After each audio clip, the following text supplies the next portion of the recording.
This is Mac OS Ken. Perilous times for Apple Watch. Gen Zs are insufferable ATMs or something. And colorful new sound machines from Beats. It is Wednesday, the 22nd of February, 2023. I'm Ken Ray, and this is news from Mac OS Ken.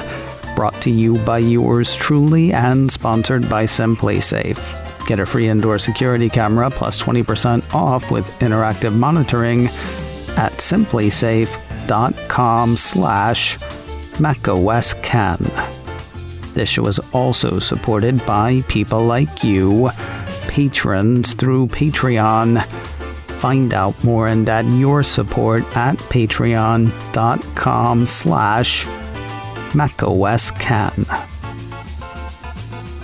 Apple Watch may be in a bit of danger. Apple Insider says the White House will not be coming to Apple's aid, which could cost the wearable dearly. According to the report, President Biden has decided not to block a possible Apple Watch import ban, possible if things fall AliveCore's way. We talked about this at the very end of December. That was when the U.S. International Trade Commission ruled that Apple Watch infringes patents held by medical device maker AliveCore. The patents in question are tied to ECG readings on Apple Watch. What a piece from 9 to 5 Mac said at the end of last year was that the ITC had declared a limited exclusion order and a cease and desist that could ban the sale and import of Apple Watch Series 8 and Apple Watch Ultra. That order actually did ban the sale and import, though it also suspended enforcement of the order until all appeals between the two companies had been heard. One of those appeals was apparently to the White House, which did not find it appealing. On Tuesday, Apple Insider ran a piece saying it had been told by AliveCore that the International Trade Commission ruling in its favor has been cleared by the White House.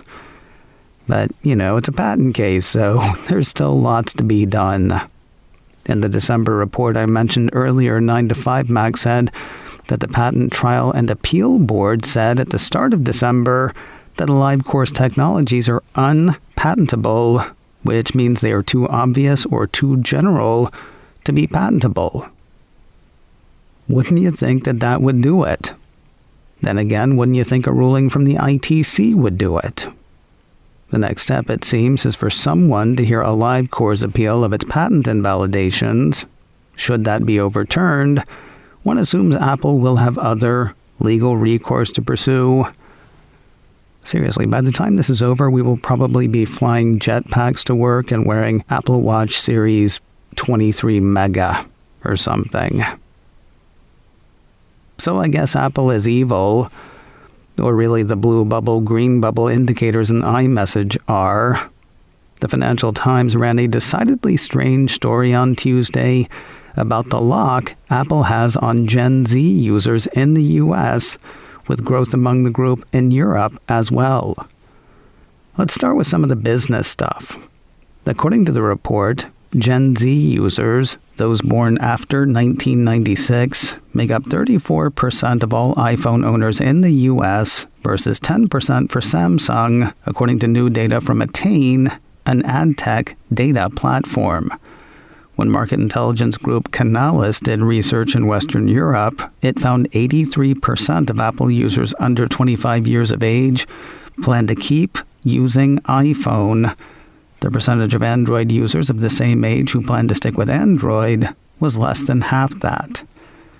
iPhone grew its overall market share of actual phone usage from 35% in 2019 to 50% last year, according to Counterpoint, enabling Apple to grow its profit even as the broader market stagnates.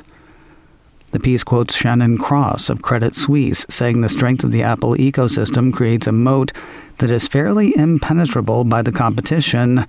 It really makes it hard to change the trajectory. Apple is just going to continue to gain share over time. And those numbers are no joke. Globally, says the Financial Times, for every 100 iPhones shipped, Apple sells 26 iPads, 17 Apple Watches, and 35 pairs of AirPods, according to Canalys. For Samsung, 100 smartphone shipments leads to fewer than 11 tablets, 6 smartwatches, and 6 wireless earbuds. Now, coming from a business-focused paper, one might expect stats like those to be the thrust of the article. But the piece spends a significant amount of time focused on how haughty Gen Z can be about their Apple products versus folks who use Android, especially when it comes to the stigma of the green bubble. Well, that and the lower quality of images and videos shared from iMessage to SMS. According to the 24-year-old CEO of one company quoted in the piece, a green message, anyone with an Android, throws off the entire chat because now the whole thing has to be SMS, so the social pressure to get an iPhone is pretty insane. Not that it's all about that. A 26-year-old marketing specialist interviewed for the piece says he would never consider an Android phone. That's not due to any social pressure or stigma, though. Rather, it's because he would lose the seamless connectivity he currently enjoys between his iPhone, his Apple Watch, and his MacBook Air. While the Financial Times seems to be haughty about Gen Z's iPhone haughtiness, it's hard to argue with the Financial Sense. It is a weird story for the Financial Times, as I say.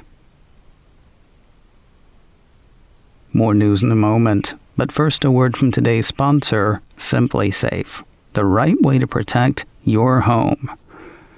You know that Simply Safe has packages ready for any home, or that you can customize the package that's right for you, picking just the pieces you need to give you peace of mind. I like that. You know that installation is a breeze. I got my system up and running in well under an hour. That's me. If you want somebody with you, though, someone to set stuff up and show you how it works, Simply Safe can make that happen. I like that. That's all the stuff that happens in your home. What's going on the Simply Safe side? Well, they've got people keeping an eye out for you 24/7. Simply Safe's professional monitoring team uses Fast Protect technology to capture critical information and verify the situation so you can get priority help as soon as it's needed. All of that for under $1 a day, less than half the price of traditional home security systems.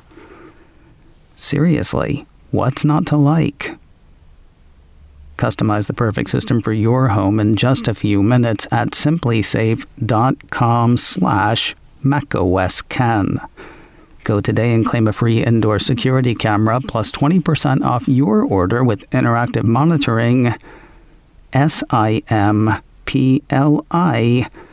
That's simplysafe.com/macOSken. There's no safe like Simply Safe.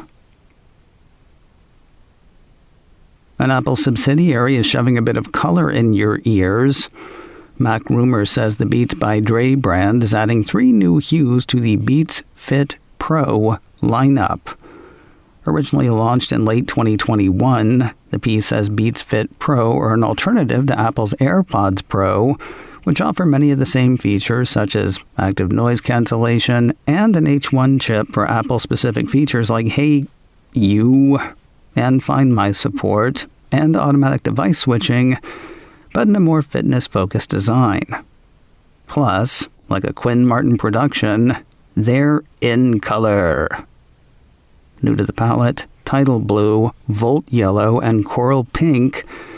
They join the existing color range, which includes Stone Purple, Sage Gray, Beats White, Beats Black, and the neutral skin tones Moon, Dune, and Earth. The 3 new colors go on sale this Thursday, the 23rd of February, for the standard Fit Pro price of $199.99. They'll be available through the Beats site, beatsbydre.com, and through Apple's online store. With the rest of the range available in Apple's physical stores as well, one assumes the new colors will be at your local retailer come Thursday. You might want to check before heading out, though, just in case. Strange happenings among the angry birds.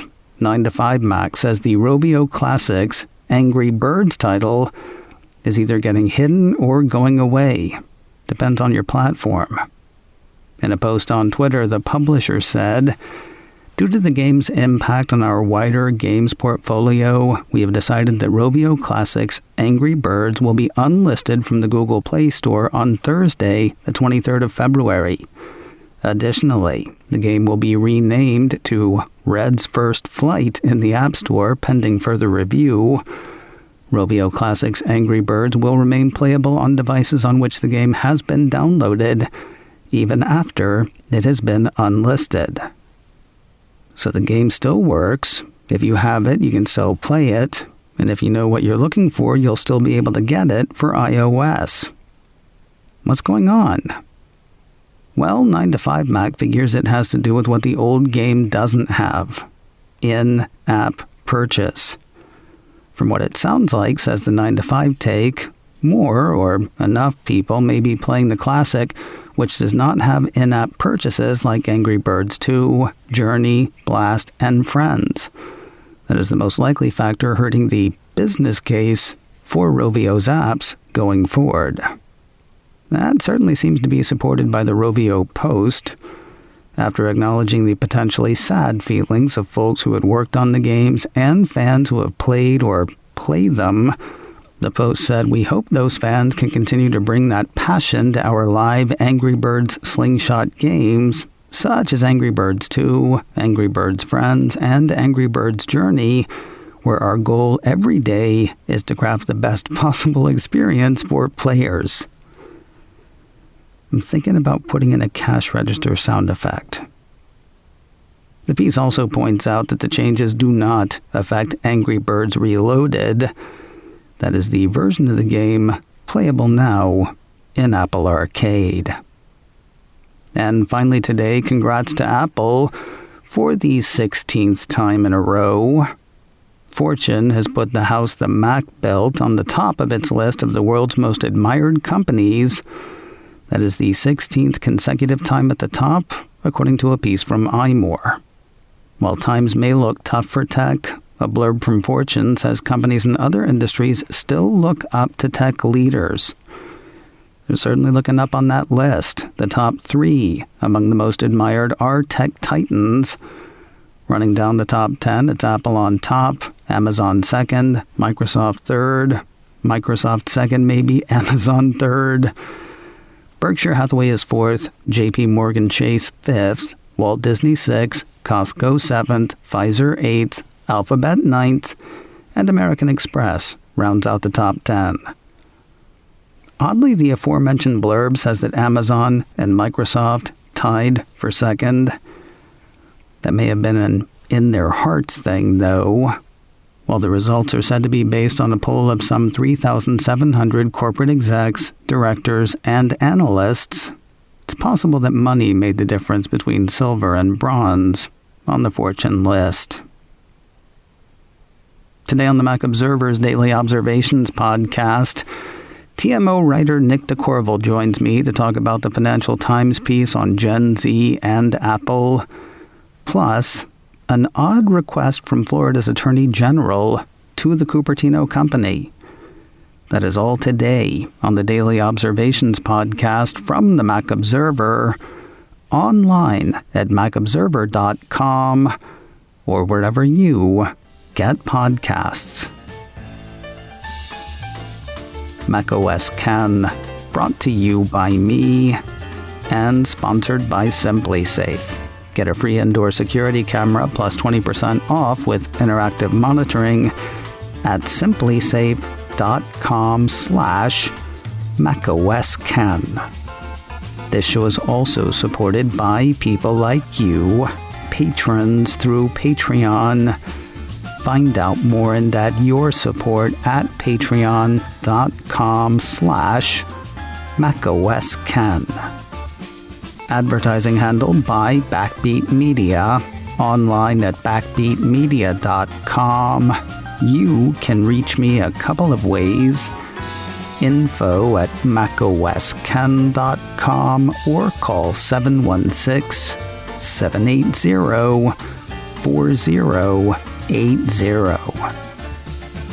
Until next time, that is news from macOS Ken. I'm Ken Ray.